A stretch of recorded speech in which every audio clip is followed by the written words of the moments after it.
فيديو جديد وريفيو جديد لساعة جديدة معانا النهاردة من مصنع عريق ليه باع طويل في تصنيع الساعات، بقاله أكتر من قرن من الزمان بيصنع ساعات أوتوماتيك وكوارتز. شركة أورينت. شركة أورينت اليابانية هي الشقيقة الصغرى حاليا لشركة سيكو، عملاق صناعة الساعات بالذات الأوتوماتيك الياباني.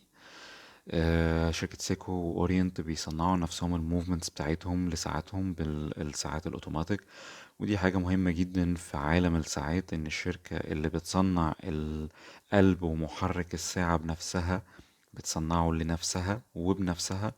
دي حاجة مهمة جدا. آه، آم، شركات كتير زي ما اتكلمنا قبل كده مع بعض بالذات في الساعات الاوتوماتيك فقط لا غير بتصنع البادي بتاع الساعة وبتديزاين، بتعمل الديزاين لنفسها بتاع شكل الساعة. لكن قلب الساعة من جوه هي واخداه من شركة تانية، هي ما صنعتوش، لأن التكنولوجيا تصنيع قلب الساعات من جوه والموفمنتس دي حاجة معقدة وفي قمة التعقيد. تعالوا ندخل بقى في موضوع سريعا كده ونشوف الساعة شكلها عامل ازاي. أول حاجة شدت انتباهي علبة الساعة من بره. رغم عراقة الشركة وباعها الطويل في التصنيع، لكن العلبة الكرتونية من بره بسيطة جدا. طيب، الساعة اللي معانا النهاردة الكود بتاعها RA-AA 3 0 0 3R19B. تعالوا بقى نشوف شكلها من جوه عامل ازاي مع بعضينا كده. جوه العلبة الكرتونية بتاعتنا علبة تانية بالشكل اللي احنا شايفينه دوت. أول حاجة اعتقدت ان ده معدن، بس ده كرتون لونه سيلفر واخد شكل معدني، لكن هو مش معدن. عليه علامة اورينت واللوجو بتاع اورينت الجديد. العلبة توحي بان هي شكلا كأنها خشب، لكن هي كرتون. مش هتفرق معانا العلبة كتير، شفنا علب اشكال والوان قبل كده مع بعض. الساعة بقى من جوه، آه اللون اللي نازلة بيه الساعة ديت زي ما احنا شايفين كده، لون الكريز الأحمر.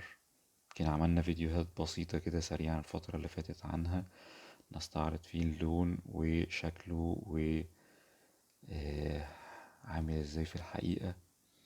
طبعا هو بيغير درجاته كتير جدا في الإضاءة وإضاءة الشمس غير الإضاءة الداخلية، والصن دايل افكت او الصن بيرست افكت اللي باين معانا دلوقتي ده درجته نفسها ولونه بتختلف وبتدي درجات كتيرة جدا من الأحمر آه، بدرجاته للبرجندي أو اللون النبيتي لدم الغزال بدرجاته.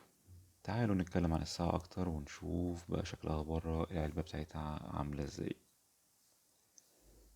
دي اورينت كاماسو. اورينت بتصنع ساعات كتير ولاين ابس كتير عندها. دي دايفر ستايل. الكاماسو دي يعني لاين اب، والديزاين بتاعها زي ما احنا شايفينه كده، لغته واضحة وصريحة. مفيش هنا في الدايل عندنا أرقام مكتوبة، في العلامات بس الاندسز اللي موجودة ديت. دي ديت عندنا نافذة لعرض اليوم اليوم في الشهر واليوم في الأسبوع، ودي حاجة بتبقى لطيفة لبعض الناس، والناس تانية بقى ليها وجهة النظر فيها ما بتحبهاش، بتفضل فقط لا غير نافذة عرض اليوم في الشهر بس اللي هي العشرة دي، ما بتحبش الأسبوع. هقول لكم ليه. لغة التصميم زي ما قلنا هي دايفر ستايل. عندنا بيزل 120 كليك. آم، البيزل اكشن بتاعها بريسايز قوي، آم، تقيلة مش خفيفة البيزل. السنون بتاعت البيزل عندنا هنا مش عالية، وده بيخلي في يعني لففانها بيحتاج مجهود شوية.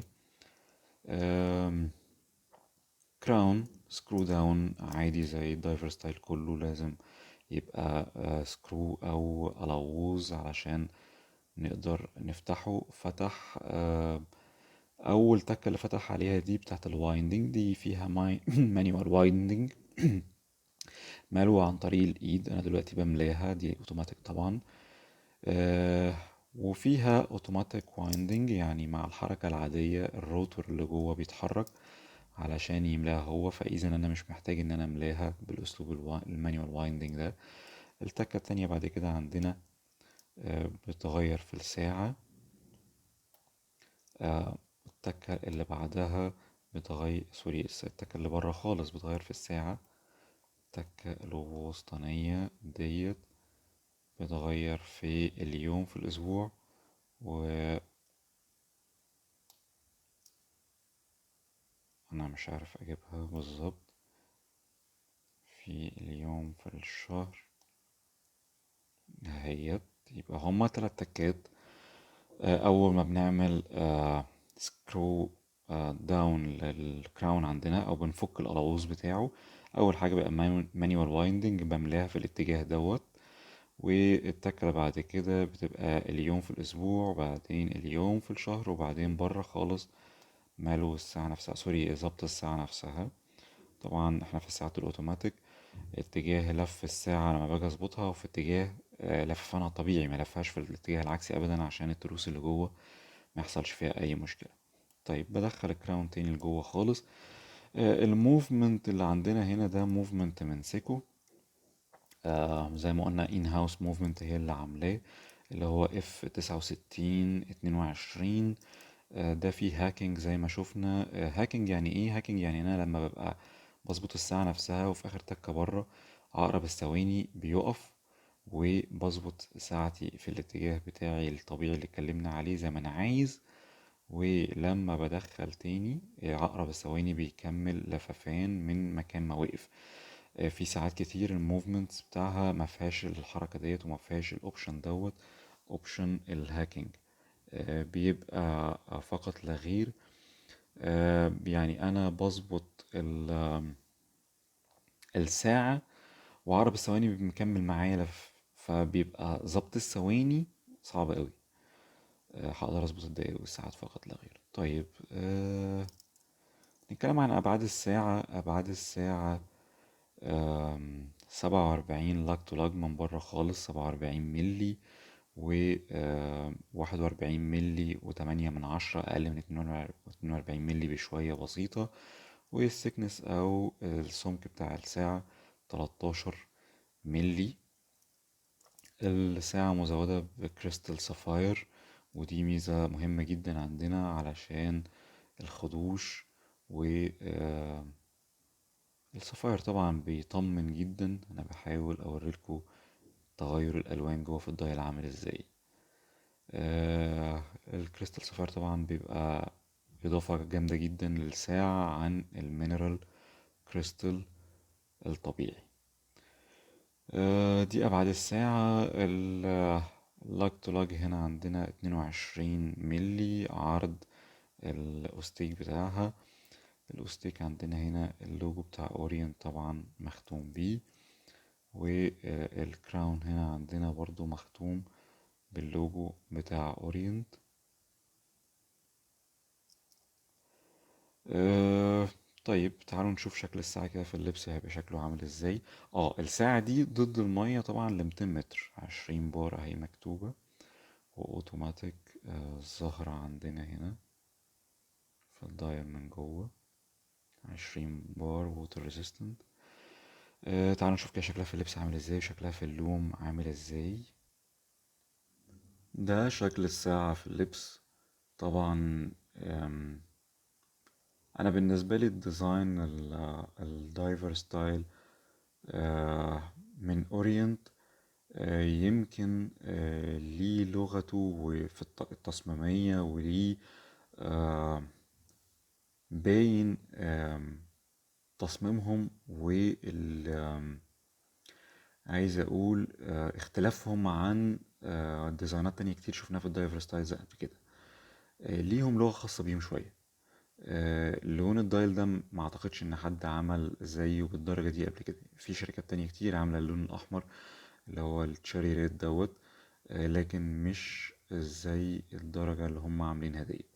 آه، طيب اللون على فكرة ودرجته على الموبايل او الكاميرا او اي حاجة بنصور بيها مختلف تماما عن الواقع للأسف.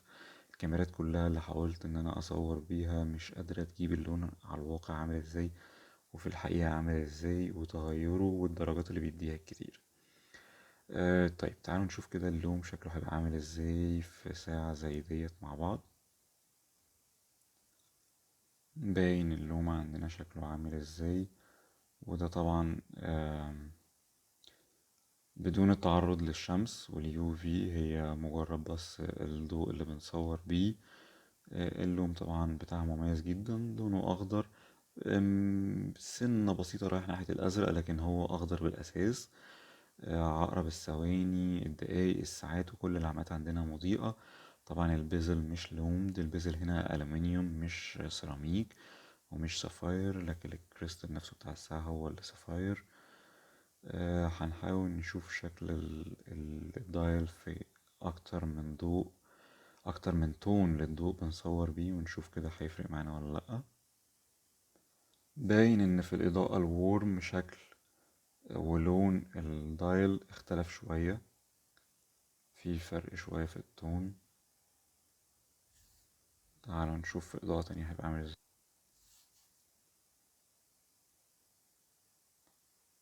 ده تقريبا شكل الدايل في كل ظروف الإضاءة اللي اتكلمنا عليها باللون الأحمر المميز اللي عاملاه شركة أورينت.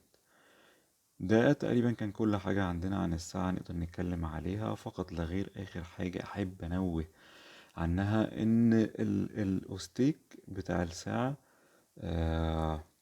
مؤدي الغرض جدا. براج طبعا مصنفر أو مطفي. البادي بتاع الساعة هنا مش بنفس درجة الطفيان بتاع الأوستيك، مش براشد زي الأوستيك بالظبط، لكن الأوستيك إحساسه معقول، يعني ماسك نفسه كويس جدا. اللينكس ما بينها وبين بعضها مفيش فاصل كبيرة، الفاصل مش واسعة، ده شيء مهم جدا. يمكن الكلاسب هنا أو عندنا القفل بتاعه هو الإيه، خفيف شوية. شفت أتقل من كده كتير، وشفنا مع بعض قبل كده أتقل من كده كتير. يعني لو حد هيفكر يعمل إضافة للساعة ديت، ممكن لو فكر إن هو يغير الكلاس بالحاجة وزنا أتقل وقفلها أقوى شوية، لكن في المجمل الساعة مش ناقصها أي حاجة تانية. ده تقريبا كان كل حاجة عندنا نقدر نتكلم عليها عن الساعة الأورينتال كاماسو باللون المميز اللي معانا النهاردة. شكرا جزيلا على المتابعة، وأشوفكم في فيديو جديد إن شاء الله في ريفيو جديد. شكرا جزيلا.